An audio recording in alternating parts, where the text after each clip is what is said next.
with Gamer Leaf, the podcast in which one man strives to level up his geekhood and helping you do the same, one battle at a time. Now, let's get geeky with Gamer Leaf.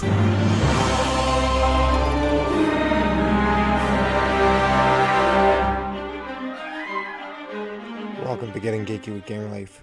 I'm very embarrassed as I've totally foobarred it on this recording. I should have gotten this out a long time ago. I hope I am in no means the completely responsible, nor can I be, I guess, but for Battledigm not funding. They have 11 hours to go until their Kickstarter is over. So I feel horrible, so I totally bombed it, made a mistake. But better late than never, hopefully. If not, oh well. But here goes nothing. This is Getting Geeky with Gamer Leaf, and we're joined today by someone who couldn't be here. They sent me their question answers a long time ago, so I should have definitely got them up. So if is there to be a prologue or a short narrative about your gameplay of your game as intro to the episode, not how to play, but more of a narrative, that would be great. So what do y'all think? So Battledigm is a game about fighters who compete in a tournament with the same name, set in a fantasy world where humans, mythical creatures, and automatons all live together. We haven't really fleshed out a full backstory for Battledigm that we'll be able to relay here, but the expansion pack that we're working on hints at a larger story, which we will be able to talk about when it's complete. But for now, we'll just let you know that these fighters gather at this tournament for honor and glory for each of these different races. For the original game, we try to tell a story through the card art about each character and archetype individually. Thank you. Let's rewind a little bit and go back to how you got into Let's go rewind a little bit. Not all the way back, though, unless you were born into board games. How did you get into tabletop board gaming? We've actually known each other from a young age, and even at that time we were creating card games on slips of paper. Back then those weren't very good, but we kept at it. We started making parody or theme decks based on popular games at the time, mostly card games like Yu-Gi-Oh! And Vanguard to start, but then we started branching out to tabletop and board games like D&D and Wushu, and then we moved on to designing and crafting our own original content as well. Was there a specific game that got you into tabletop board gaming? And besides your game, because if I let you pick your own game, they'll probably run me out in the street, and we don't want that to have me hung. I should already be hung for not releasing this interview sooner.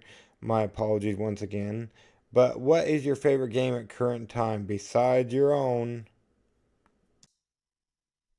There wasn't really a single game that we could identify as getting us into board gaming. We had weekly board game nights where we would play a different game every week, but the game that really brought us, or a lot of us together, was Betrayal at the House on the Hill. We did have a lot of friends over, playing that game with us specifically, or come over just to play that game. So I would say we could identify that game. As for our favorite game, I don't have any particular favorite tabletop games. I'm more of a traditional gamer, and I find more interest in things like chess or even checkers if I really wanted to. I guess I like simpler games more. We do play chess a lot when we're together, but I like Monopoly and Scrabble. We do play a lot of other tabletop games as well, but none that I could consider my favorite. So, more what they consider like an old school gamer or whatnot. I love myself a good game of checkers. Chess, it's okay. Monopoly, pretty cool. But I digress. Anyways, let's get on with it, shall we? Let's see. So, word on the street is you guys have a new game on Kickstarter. About to wrap up. If it doesn't fund, I really hope that you relaunch. But what can you tell us about this said game? The Kickstarter has been going on for about a week now. I would say we've been doing pretty well. We actually didn't initially plan to bring Battledigm to Kickstarter. We had another game planned that is still in the works. We won't talk about that now, but we're looking to have that finished and announced Perhaps sooner than you think, but Battledigm became something we wanted to produce first, and Kickstarter seemed like the best platform to introduce it. Well, that's pretty cool. So, anyways, what is the tabletop board gaming experience like, or culture, over there in Hawaii? I would think that the gaming culture here is not much different from anywhere else. We have our own conventions and card shops where gamers gather and play. It's never really a problem to find others to game with. I guess a big advantage is that everything is much closer and together, so to get a group together might be even easier for someone here. Well, that's pretty cool. Where did you guys get the inspiration for this game?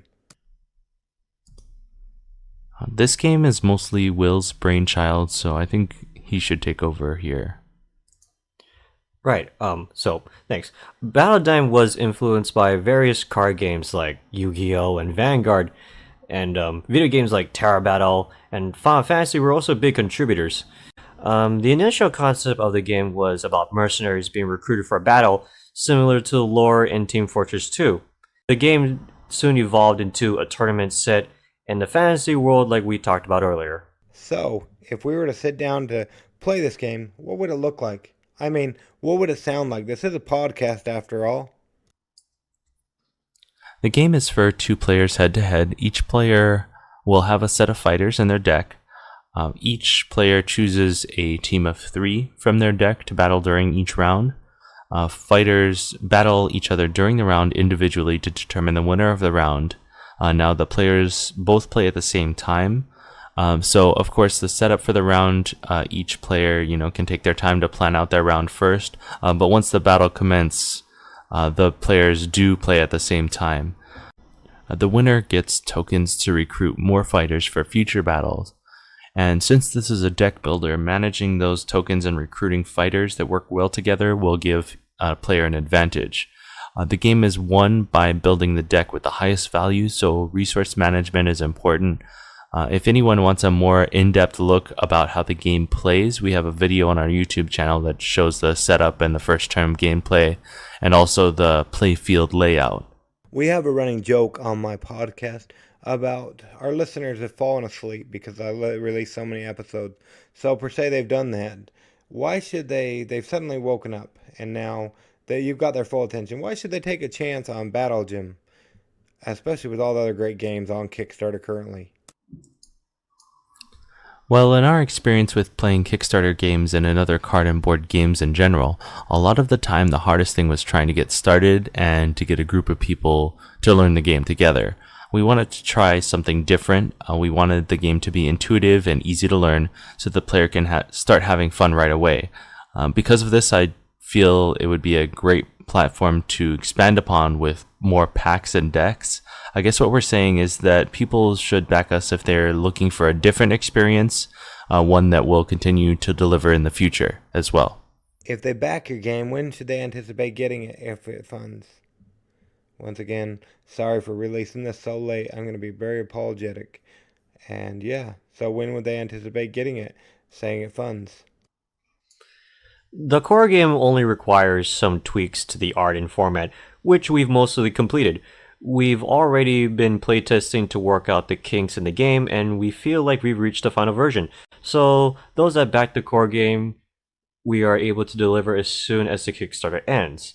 The first expansion set still has a lot of work that needs to be done. We're able to successfully play the expansion internally, but it is not a finished product yet. We need a few months to get everything in order for the deck, so that may be late in summer to early fall to be delivered. As you might know, the next portion of the podcast is Adventures in Application Acquisition, where we talk about an application, be it for a cell phone, tablet, computer, or even a video game. Is there an app you like that we can talk about? Alright, there's this mobile game I play a fair amount called Terra Battle. Terra Battle is a tile-based tactical fantasy game developed by Mistwalker. Hironobu Sakaguchi created the game, and is the same one who created the Final Fantasy franchise. It's a pretty popular mobile game where you fight monsters using your fighters on a grid format, like a board and card game combined. If you own the rights to that application, what would be one thing you would do to fix it or make it better? It If I owned the rights to it, I'd push for a console or PC release of the game, and perhaps add more crossover characters from other games or series. But other than that, the game is professionally produced and doesn't seem like it has a lot of room for improvement. Minus coming over there to Hawaii to stalk you guys personally. How would people go about finding out about you or your games? I feel like a lot of people who aren't located in the middle of the Pacific Ocean would have a hard time getting to our town to stalk us in the first place. But of course, other than that, our Facebook page is the best for any updates or events that we plan. If you don't use Facebook often, we also have a YouTube channel or our Kickstarter page directly. We are working on our own website currently, but that's still in development, and we'll continue to update on all of our other platforms that I listed until we come out with that. It's time for Kickstarter Corner.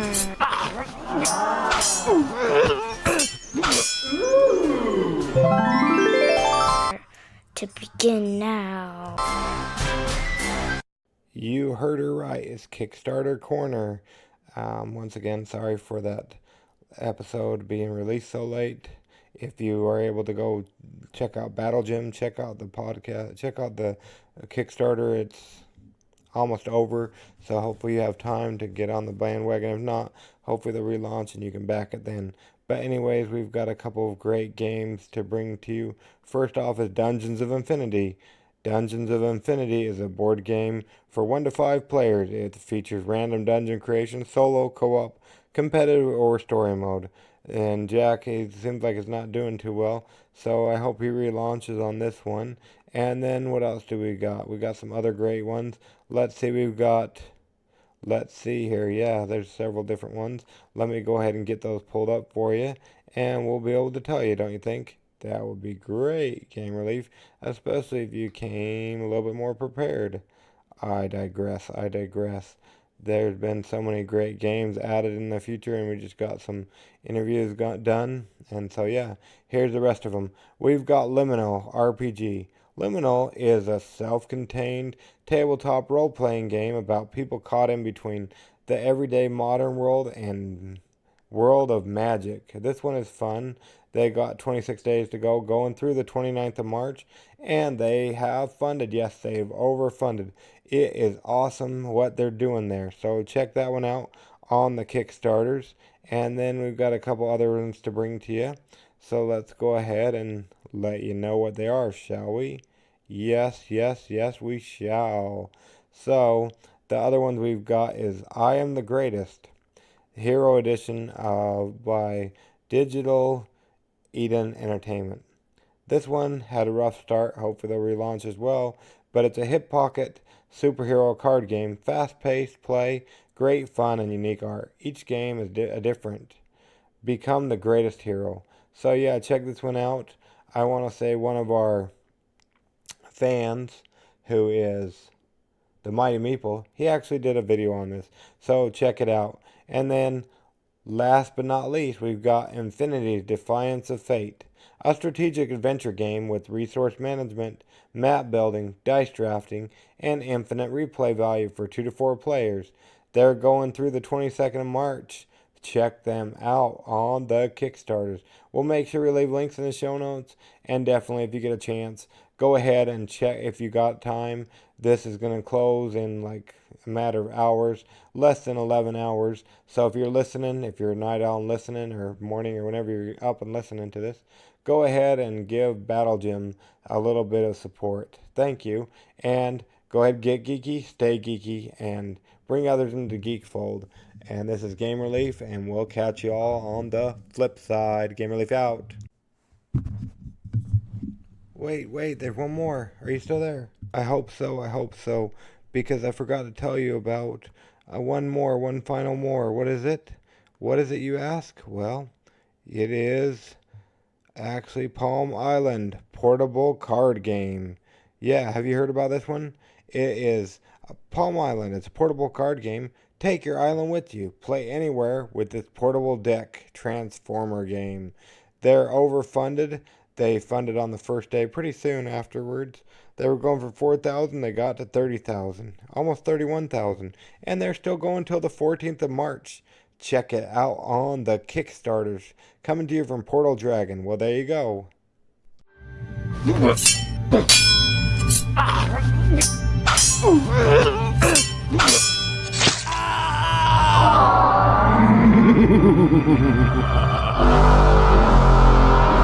Game over.